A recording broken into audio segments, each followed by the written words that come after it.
بسم الله الرحمن الرحيم. الحمد لله رب العالمين، والصلاة والسلام على سيدنا وحبيبنا محمد وعلى آله وأصحابه أجمعين. خۆشەویستان و بەڕێزان، هەموو مرۆڤێک لە ژیاندا پەیامێکی هەیە، داواکاریەکی هەیە.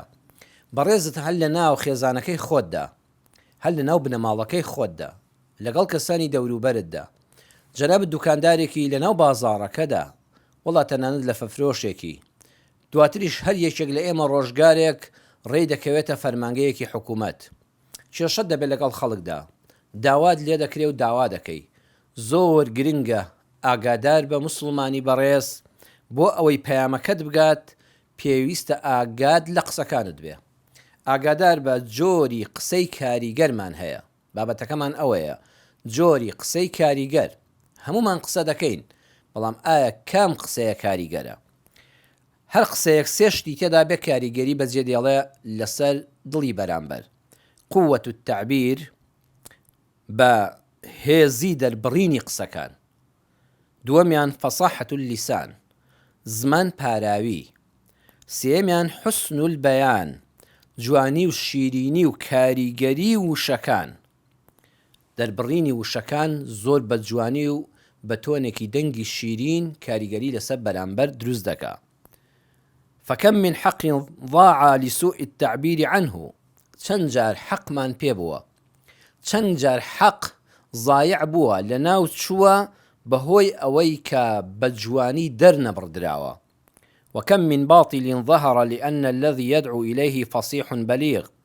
چەند باتڵمان هەیە کە دەرچووە و گەورە کراوە و کاریگەری خۆی هەبووە، یعنی پەیامەکە، بەرنامەکە، ڕێبازەکە هەڵە بووە، بەتاڵ بووە، پێچەوانەی عەقڵ و لۆژیک و ژیری و دین بووە، کەچی چۆتە ناو دڵی خەڵکەوە. بۆ لأن الذي يدعو إليه فصيح بليغ، چونکە ئەو کەسەی پەیامەکەی گەیاندووە، لەبەر ئەوەی ئەو کەسەی پەیامەکەی گەیاندووە فەسیح بەلیغ، کەسێکی زمان پاراوی ڕەوان بێژ بووە. بەڵام جاری وایە پەیامی وتاری ئاینی، پەیامی خوا پێغەمبەرە صلی الله عليه وسلم، وتارێکی شیرین و جوان و هەمووی ڕاست و تەواوە. ئەو کەسەی وتارەکەی پێشکەش کردووە فەساحەتی نەبووە، زمان پاراو نەبووە، بەلاغەت و ڕەوانبێژیەکەی تەواو نەبووە. ئەو هەموو کەلیمە جوانە، ئەو هەموو ڕێبازە ڕاست و دروستەی ئیسلام، گوێگران کاتێککە هەستاون ئەڵە وەڵای نازانم چیم بیست و چیم بینی، نازانم باسی چی بوو. ئەوە قسەکە حەق بوو، بەڵام گەیاندنەکەی وەک خۆی نەبوو. عەبدوڵای کوڕی عومەر دەفەرمێ قەدیمە ڕەجولانی من المەشریقی خەتەبا. دوو کەس لە ڕۆژهەڵاتەوە، واتە لە ڕۆژهەڵاتی مەدینەوە هاتن، فعەجیبە الناس لبەیانیهما. خەڵکی سەری سوڕما بوو لە جوانی و دەربڕین و بەلاغەتی قسەکانیان، کە قسەیان دەکرد هەموو خەڵک سەری سوڕما بوو. چەندە زمانیان ڕەوانە، چەندە وشەکان لە شوێنی خۆیاندا بەکاردێنن، چەندە فەساحەت و بەلاغەتیان بەهێزە. پێغەمبەری خوا صلی الله عليه وسلم لەبارەی ئەو دوو کەسەوە و لەبارەی نمونەی ئەو کەسانی کە ئاوا بە بەلیغی قسە دەکەن و خەڵک هەر شیرینە گوێیان لێ بگری و خەڵک سەرسوڕمانی خۆیان دەردەبڕن بە دەربڕینە جوانەکانیان، فەرمووی ئین من البەیانی لەسیحرا، یان لە ڕیواتێکە ئین بعض البەیانی سحرا. رواه البخاري ومسلم. رواه البخاري، إمام بخاري لا صحيح خويدا لدوش وندا 5146 و 5767 أنفر مدي رواية كردوا. إمام ابن القيم رحمة خويدا به لمفتاح دار السعادة دا شعر يقديني ولكوتا يكيدا دالي في زخرف القول تزيين لباطله والحق قد يعتريه سوء تعبير. تفرمي الزور جار حق بەو بەرگەی کەوا تێی هاڵێنراوە فی زخرف القول تزین لباطله، قەولەکە بەتاڵە، قەولەکە بەتاڵە، بەڵام ئەوەندە ڕووکەش کراوە خەڵک بە جوان دێتە بەرچاوی و شوێنی دەکەوە خۆی بە قوربان دەکا. وەکو ئەوەی پارچە تەنەکەیەک، پارچە مسێک نرخێکی نییە لە بازاڕی زێڕەنگەراندا، هەر کەس ئاوڕی لێ ناداتەوە. بەڵام کاتێک کە زێڕکفت دەکرێ، پەردە پۆش دەکرێت لە ئاوی زێڕ هەڵدەشێشرێ، کاتێک کەسێک کە سەیری دەکا و ناوەڕۆکەکەی نابینێ، بەم تەغلیفە، بەم بەرگەی کە تێوەی پێچراوە، دەڵێ بەخوا زێڕێکی درەوشاوە جوانە، ئەمە خوا ئەزانێ بای چەند هەزار دۆلار و دینارە.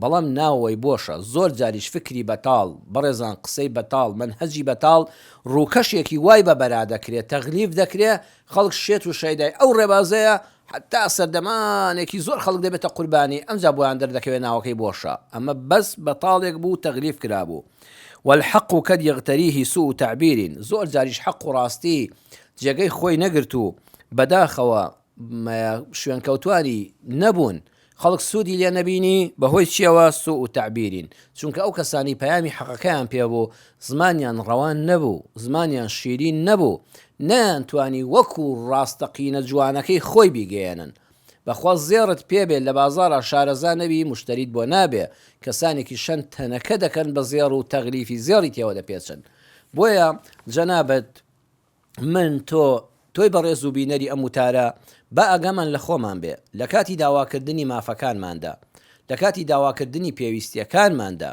لە کاتی ئەوەدا کە مامەڵە لەگەڵ خەڵکا دەکەین جا مامەڵەی ماڵی بێ یان ئیداری بێ بە ئەگەمان لە خۆمان بێ وشەی جوان بەکاربێنین ابن دريد لا شرح أم حديثا كبيغمبري خاص صلى الله عليه وسلم فرمي إن من البيان لسحرا فرمي يريد أن البليغ يبلغ ببيانه ما يبلغه الساحر في لطافة حيلته أفرمي الساحر شون بفرتو في الله كاني كاريغري لسر تشاوي تودادني أو دكاو كوتريك لباخلي دردينو دي فرين خو هيجنية لو أتشاب كلينسيك بي بلان في الله تشاوي تودكا لەبەر چاوی تۆوە ئەزانی کۆترێک لە باخەڵی ئەو ساحیرە هاتە دەرەوە فڕی ئەفەرمێ کەسانێکی شەن وەکو ساحیر کار لێ دەکەن والله دێ قسەت بۆ دەکا هەبۆ ژنەکان پێ تەلاق داوە ئەوەندە بە وردی و بە جوانی قسەی لەگەڵ کردووە سحری لە مێشکی کردووە کابرا دوای ساڵک بە ئاگا هاتوتەوە ئەی خاوار ماڵی خۆم وێران کرد ژنەکەم تەلاقدا بە قسەی فڵان کەس بەڵام ئەوەندە بە جوانی بۆی ڕازاندۆتەوە قسەکانی وا زیێڕین کردووە کە کەسی بەرامبەر ئەڵی سحری لێکراوە بەخوا ئێستاش خەڵکانێکمان هەیە خۆزگەمە بۆ چاکە بەکارپاتەیە بەڵام بەداخەوە بۆ خراپە بەکاری دێنێ لە خراپەیە بەکاری دێنێ بینی دوو کەس تێک دەدا کاریگەری قسەکانی وەکو سحر لەسەر بەرامبەردادەنێ ئەیکا بە دوژمنی هاوسەرەکەی ئەولادێکە دەیکا بە دوژمنی باوکو دایکی قسەکانی وەکو سحر کاریگەری لەسەر دڵی مرۆڤ دادەنێن پێغەمبەری خوا صلی الله عليه وسلم لە صحیح بوخاری و مسلمە فەرموودەکە هاتووە فرمووی إنما أنا بشر خەڵکینە من پێغەمبەری خوام بەڵام مرۆڤم وەکو ئێوە خاوەنی هەست و سۆزم قل إنما أنا بشر بەڵام يوحى إلي من بەوە بوومە پێغەمبەر کە وەحی خوام بۆ دێ بەڵام لە کاروباری گشتی ژیانی ڕۆژانەی ترا هەر مرۆڤێکم وەکو ئێوە بە گوێکانم دەبیستم بە زمانم قسە دەکەم بە دڵم بیر دەکەمەوە کارەکان هەڵدەسەنگێنم و بڕیاریان لەسەر دەدەم فەرمووی ئاگادار بن وإنكم تختصمون إلي ئێوە بۆ کاروباری ڕۆژانەتان کاتێک کە دوو کەس ناکۆکی دەکەوێتە بەینیانەوە دێن بۆ لای من ولعل بعضكم أن يكون ألحن بحجته من بعض بەدڵنیایەوە کەسانێکتان هەن کاتێک کە داوای مافی خۆی دەکا زۆر بە زمان پاراوی داوای مافی خۆی دەکا زۆر بە لێزانی داوای مافی خۆی دەکا بەڵگەی وا دێنێتەوە فأقضي على نحو ما أسمع ئەوەندە بەڵگەکان بە بەهێزی باز دەکا من وەکو قازی و دادوەر بڕیار دەدەم کە فڵان کەس مافی تۆیە بەڵام فمن قضيت له بحق أخيه شيئا فلا يأخذه تەنانەت من کە پێغەمبەری خوام لەو بابەتانەدا کە وەحی خوام بۆ نایە ئاگادار بن هەر مرۆڤێکم وەکو ئێوە ئەگەر کەسێک بەڵگەی باتڵی ڕازاندەوە دەڵێ ئەم عەرزەی منە ئەم پارەیهی منە ئەم سارەیهی منە ئەم ئاژەڵەهی منە بەڵام وا نییە بەڵام ئەم بەڵگەکانی وا بە جوانی دەهۆنێتەوە درۆکانی وا تەغلیف دەکا بەڕاستی تەنانەت من وەکو قازی وەکو پێغەمبەر نا وەکو قازی و دادوەری نێوانتان بڕوا دەکەم کە فڵان کەس ڕاست دەکا ئەگەر حەقم دایە وتم بەڵێ ڕاستە ئەم ماڵی تۆیە با ئەو خۆی وەری نەگرێ بڵێ واللهی حاکمیش بمداتێ هەر ناڕاستە فإنما أقطع له قطعة من النار ئاگادار بێ کە من بەشێک لە ئاگری دۆزەخم بۆ بڕیار داوە کەواتە بەڕێزان ئەو کەسانی کە پارێزەرن دڵنیا بە چەندی بەڵگەکان بەهێزکەی یەقینت هەیە ئەو کەسەی کەوا تۆ نوێنەری ئەوی و بە کرێگرتەی ئەوی و لە جیاتی ئەو قسە دەکەی و پارێزەری بۆ دەکەی و محامێتی بۆ دەکەی ئەگەر بەتاڵ بێ ئاگال لێبێ نابێ بڵێ مادام حاکم بڕیاری لەسەردا حاکم ئیتر تەواو حاکم داوێتێ محکەمە داوێتێ من بڵێم چی مادام تۆ دەزانی بە تاڵاش شەریکی ئەو تاوانەی من و تۆش کاتێک خۆمان دەچینە بەردەمی دادوەر کاتێک بەڕێزی وەکو جەنابتان دەکەوێتە سوڵحی دوو کەسەوە مادەم خۆمان دەزانین حەق بە من نییە با دە پیا و ماقۆڵی قەومەکەمان و عەشرەتەکەمان بڵێن وەڵڵا برا حەق بە تۆیە خۆت وەری مەگرە بڕیاری پیا و ماقۆڵان بڕیاری دادوەر و ناودادگا حرام حەڵاڵ ناکە. جا مەبەستمان لە حەدیثەکە ئەو بوو پێغەمبەری خوا صلی الله عليه وسلم دەفەرمێ هەندێک خەڵک هەیە قسەکان وا دەڕازێنێتەوە تەنانەت کاریگەری لەسەر حاکمیش دەبێ بۆیە دادوەری تەواو تەنها لە بارگای خوادایە سبحانه وتعالى والله لەم دنیادا نابێ. ابن حجر لە فتح الباری دا لە مجلدی 13 لاپەڕی 186 لە شەرحیان فەرمودەیەدا کە خوێنمانەوە دەفەرمێ فيه أن التعمق في البلاغة بحيث يحصل على اقتدار على تزيين الباطل في صورة الحق وعكسه مذموم. دەفەرمێت قوڵبوونەوە لە قسە دەربڕین و لە ڕەوان بێژیدا کاتێک باشە کە بۆ حەق بێ بەڵام زۆر خراپە بەڕاستی مەزمومە بەڕاستی بەزەید بەو کەسەدا بێتەوە. ئیبن حەجەر دەفەرمێ کە ئەڵێن فڵان کەس دەڵی سحر لێ دەکا هەر ئاوا دەکەی دەستت دەبڕێ. زۆر کەسەیە لە نووسنگەی کڕین و فرۆشتنی خان و زەویدا بەڕێزان ئەم وتارەت خوا بگەێنن بڵاوی بکەنەوە با خەڵک بیبیستێ. زۆر کەسەیە لە نووسنگەی کڕین و فرۆشتنی ئۆتۆمبیلدا هەل لە ماڵەوە خۆت ئامادە کردووە دەستن نەبڕن کەچی کە دەچێ بەردەمی ئەو شتە هەرزانبایە کە خەڵک نیەت نایکڕێ و بازاڕی مردووە والله وات بۆ دەڕازێنێتەوانێ خێرا دڵی خوا بکەم پارەکەم بەش بکە و بیدەمێ و هەل لەوێ نەڕۆمە دەرەوە. ئەمە بەخوا مەزمومە ئەوە وامەزانە قازانجی کردووە ئەوە زەرەری کرد ئەم ڕەوان بێژی و زمان پاراوی و زمان شیرنیەی بوو بە بەڵا بۆی خۆزگەل لە حەقا زمانی شیرین و لە داواکردنی مافەڕەوەکانی خۆماندا بەکارمان بێنایە. پێغەمبەری خوا صلی الله عليه وسلم بۆی مەبەست و مەرە ئامانجەکانی بگا بەڕێزان زۆر جان نمونەی هێناوەتەوە وەکو قورئانیش لە سوورەتی الروم ئاەتی 58 دەفەرمێ ولقد ضربنا للناس في هذا القرآن من كل مثل. لەم قورئانەدا هێناومانەتەوە بە نمونە بۆ خەڵک لە هەموو جۆرە نمونەیەک.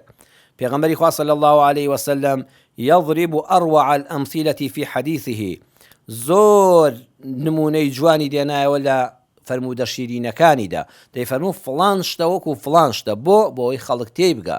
تۆش جەنابەت داری وا لە مەجلیسێکا قسە دەکەی کاکی شیرینم بۆ خێزانەکەت قسە دەکەی هاوسەری بەڕێز خوشکە باشەکەم بۆ مێردەکەت قسە دەکەی جەنابەت قسە دەکەی بۆ منداڵەکانت لەوە ئەچی ئەم منداڵانە لە بۆچوونەکانی تۆ تێنەگەن بۆ ئەوەی باش تێ بگەن چی بکە بەڕێزم وەرە نمونەیان بۆ بێنەوە بڵێ وەکو فڵان شت. پێغەمبەری خوا صلی الله عليه وسلم لە صحیحی بوخاریدا فەرمودەکە هاتووە کە دەفەرمێ مثل الذي يذكر ربه والذي لا يذكر ربه مثل الحي والميت. نمونەی ئەو کەسەی کەوا یاری پەروەردگاری دەکا کەسێکی دەم بە زیکرە لەگەڵ ئەو کەسەی هیچ کات یاری پەروەردگاری ناکا و غافڵە لە زیکری خوا وەکو کەسێکی زیندوو مردووایە. ئێستا کەسێک مردبێ لەوێ بێگیان لەگەڵ کەسێکە جم و جۆڵ و چالاکی هەیە و ئەجوڵێتەوە زیندووە ئەم دوانە وەکو یەکن نەبەخوا ئەم دوانە هەموو کەس دەزانێ وەکو یەکنین. دەی ئەو کەسەی کە زیکری خوا ناکا ئەو کەسەش کە بەردەوام زمانی پاراوە بە زیکری خوای پەروەردگار ئەم دوانە وەکو نمونەی زیندووەکە و مردووەکەوان. جابری کوڕی عەبدوڵڵا دەفەرمێ پێغەمبەری خوا صلی الله عليه وسلم فەرمووی مثلي ومثل الأنبياء كرجل بنى دارا فأكملها وأحسنها إلا موضع لبنة فجعل الناس يدخلونها ويتعجبون ويقولون لولا موضع اللبنة. رواه البخاري ومسلم. پێغەمبەری خوا صلی الله عليه وسلم فەرمووی نمونەی من و براکانم لە پێغەمبەران وەکو چی وایە. ئتر نمونەکەی بەوە هێنایەوە ئێستا من و تۆش دوای 1400 و ئەوەندە ساڵە ڕێک جوان لێ حاڵی دەبین. تەقدیری هەموو پەیامی پێغەمبەرانی کرد و شوێنی خۆشی دیاری کرد. فەرمووی نمونەی من و پێغەمبەرانی برام کە لە پێش منەوە هاتون و من خاتەم الأنبیاء والمرسلینم وەکو نمونەی بینایەک وایە. فأكملها كرجل بنى دارا کابرایەک خانوویەکی زۆر جوانی دروست کردووە. فأكملها وأحسنها خانووەکەی تەواو کرد ڕازاندیەوە هەرچی پێداویستی خانوو بوو لە ئەسڵی بیناکە لە پایەکانی لە سەقفەکەی لە دیوارەکە لە جوانکاریەکانی هەمووی بۆ کرد. إلا موضع لبنة إلا شوێنی خشتێک مایەوە شوێنی بلۆکێک بە بۆشایی مابۆتەوە. فجعل الناس يدخلونها ويتعجبون خەڵکی دەهاتن و سەیری ئەم خانوو جوانیان دەکرد دەیانگوت بەڕاستی شاکاری بیناسازیە ئەی دەستی ئەو نەخشە سازە خۆش بێ کە نەخشەکەی داناوە ئەی لەشی ئەو کرێکار و وەستایە ساغ بێ کە ئیشی تێدا کردووە، ئەی ئەو دیزاینەری کە ئەم دیکۆرەی بۆ خانۆکە بۆ واجیهەکەی داناوە بەڕاستی کۆشکێکی سەرنجڕاکێشە. بەڵام وەیەقولون هەمویان زەلامێک نەبوو، کەسێک نەبوو بەڕێزێکی وەکو جەنابتان ژیر و عاقڵ و دنیادیدە نەبوو سەیرێکی ئەم کۆشکە بکە، هەم سەر سوڕمانی خۆی دەرببڕێ، هەم لە ئاخری شاهناسەیە هەڵکێشێ بڵێ لەولا مەوضع اللەبنەتی، ئای بەداخەوە ئەم بۆشاییە دەبوو نەبوویایە، شوێنی ئەم خشتە واللهی بۆشە، خۆزگە ئەویش پڕ بووبوویایەوە. پێغەمبەر صلی الله علیه وسلم فەرمووی من ئەو شوێنە بۆشە بووم کە خوا داینام پێغەمبەرایەتی کۆتایی پێهات، من خاتەمی ئەنبیام، پێغەمبەری خاتەمم، ئەو شوێنە بۆشاییە بووم لە پەیامی پێغەمبەراندا کە من دانرام کۆشکی پێغەمبەران کۆتایی پێهات، ئیتر پێویستی بە کەسی تر نییە و پێغەمبەری تر لە دوای ئەوە نایە. چاو لێ بەڕێزان ابن حجر رحمة خوالي ابن حجر عسقلاني لفتح الباري دا لمجلد الشج لا بري 559 دا فرمي معلقا على هذا الحديث تعليقي خوي دربريني خوي لسر أن فرمودي بيغمبر صلى الله عليه وسلم دا فرموين بيغمبر صلى الله عليه وسلم بو أم بسر هاتي بو إما باسكرت بو أم نموني هنايوا. وفي الحديث ضرب الأمثال للتقريب للأفهام دا فرمي پێغەمبەری خوا صلی الله عليه وسلم ئەم نمونەی بۆ باس کردین بۆ ئەوەی ئێمە بە جوانی تێبگەین، نزیکی بکاتەوە لە تێگەیشتنی ئێمە. ئێستا بیفەرموویە بە هەزاران پێغەمبەر لە پێش مندا هەبوون و هەمووی دەوری کاریگەری خۆیان هەبووە، بەڵام منیش دەوری کاریگەری خۆم هەیە، قەت نمونەکە لە مێشکمانە نەدەچەسپا کە بینا جوانەکەت دێتە بەرچاو، هەرچی نوقسانی بێت لەم بینایەدا سوپاس بۆ خوانیە، بەڵام شوێنی خشتێکی نادیارە. کاتێک ئەم خشتە پڕکرایەوە ئۆخەی بیناکە هیچ نوقسانی نەماوە. پێغەمبەر صلی الله عليه وسلم بەم نمونەیە ڕوونی کردەوە. ئەم حەدیثە بەڕێزان هەمووجا عەرزی جەنابتان دەکەم لە مزگەوتەوە، تکایە ئەگە قورئان و حەدیثتان خوێندەوە هەر وەکو چیرۆک مەیجێڕنەوە. ئەمە دەرسە بۆ ژیانی من و تۆ. پێمان دەڵێ بەڕێزم ئاگادار بە کاتێکیش کە تۆ قسە بۆ هاوسەرت دەکەی، قسە بۆ منداڵەکانت دەکەی، بەتایبەتی ئەم مناڵی بچووک بەڕێزان دایمە نمونەی بۆ بێننەوە. حتا بۆیە حەکیم و زاناکان بۆ مناڵە بچووکەکان لەسەر زمانی گیانداران شتیان داناوە، وتوانە بۆقێک وا بوو، بۆقەکە چوو بۆ لای فیلێک و ئتر لەولاوە مارێک خزی و مناڵ لەمانە دەگا وێنەکانی دێنە بەرچاو. بەڵام تۆ حکمەتی لوقمانی حەکیمی بۆ باسکەی لەوەچێت لەو تەمەنەدا تێنەگا، بەڵام بە چیرۆکی ئاژەڵەکان وەکو فلیم کارتۆن هەمووی تێدەگا. بۆیە زۆر زەروری ئێمە ژاگامان لە خۆمان بێ کاتێکەوە باسی بابەتێک دەکەین زۆر بە حکمەتەوە دەری ببڕین. لە گۆڤاری بڕیاردا لە ژمارە 125 لە لاپەڕەی 29دا بەسەراتێکی جوان باز دەکا لەسەرەوەی ئەو کەسانی کە قسە جوانەکان دەردەبڕن نمونونەکانیان زۆر دڵگیرن.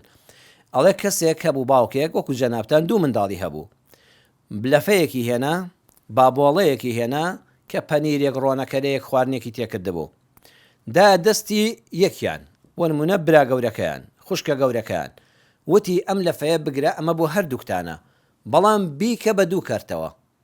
کە کردی بە دوو کەرتەوە بەوەی تریان بە خوشکە بچووکەکە یان بڵین بە برا بچووکەکە بە مناڵی دووەمیان وتی ڕۆڵەگیان ئەو دوو لەفەیە بە دەستی براکەتەوەیە کراوە بە دوو کەرتی یەکسانەوە، کامیان هەڵدەگری تۆش دانەیەکیان هەڵبژێرە. بەڕێزێکی وەکو جەنابتان لەوێ بوو وتی وەڵاهی فڵان کەس قسەکەت زۆر جگەی سەر سوڵمان بوو، بابۆڵەکە لەفەکەتدایە دەستی فڵان منداڵەت وتت لەتیکە، بەوەی تری شاوتت دانەیەکیان هەڵبژێرە، وتی هیچیانم مەغدور نەکردن.